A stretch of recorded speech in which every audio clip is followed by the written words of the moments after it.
How Alan Klein ripped off the Rolling Stones. So in the last video I talked to you about Alan Klein, gave you a bit of an introduction as to who he was and what he got up to in the music industry, how he built his reputation. Then in 1965 he got to manage the Stones, and this is how.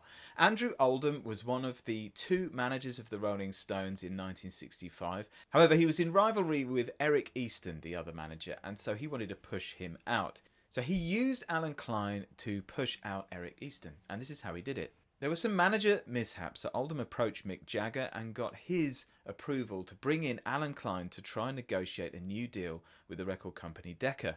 The label offered $300,000 if the Rolling Stones records continued to sell. Alan Klein managed to double that offer as an advance.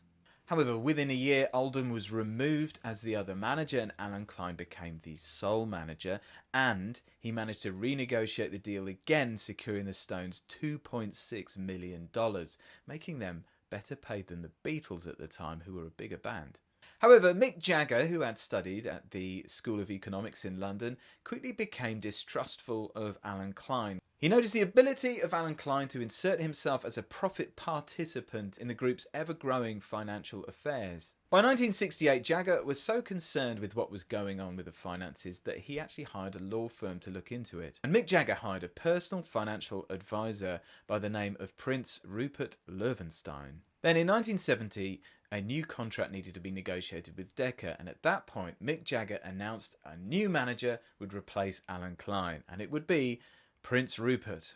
Then came litigation. In 1971, the Rolling Stones sued Alan Klein over publishing rights, $1.2 million of unpaid publishing rights. The $1.2 million was part of the advance that Decca was due to pay out to the Rolling Stones that had been negotiated by Alan Klein years before.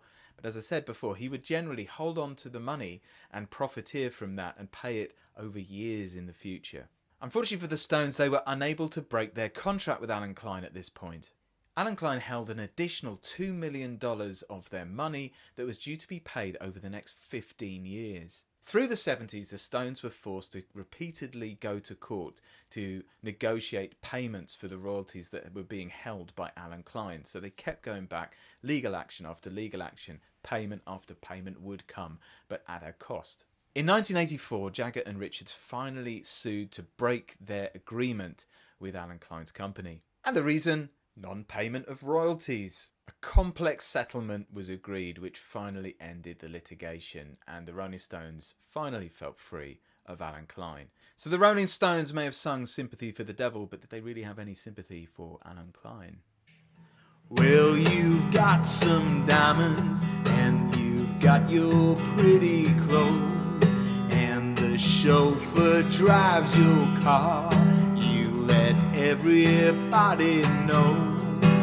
But don't play with me, 'cause you play with fire.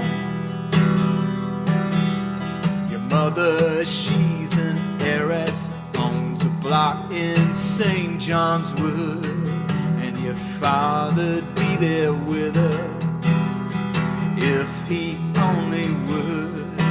But don't play with me, 'cause you play with fire. Your old man took her diamonds and tiaras by the score. Now she gets her kicks in Stepney, not in Knightsbridge anymore. So don't play with me, 'cause you play with fire. Now you got some diamonds and you will have some others, but you better watch your step, girl, or stop living with your mother. So don't play with me, 'cause you play with fire.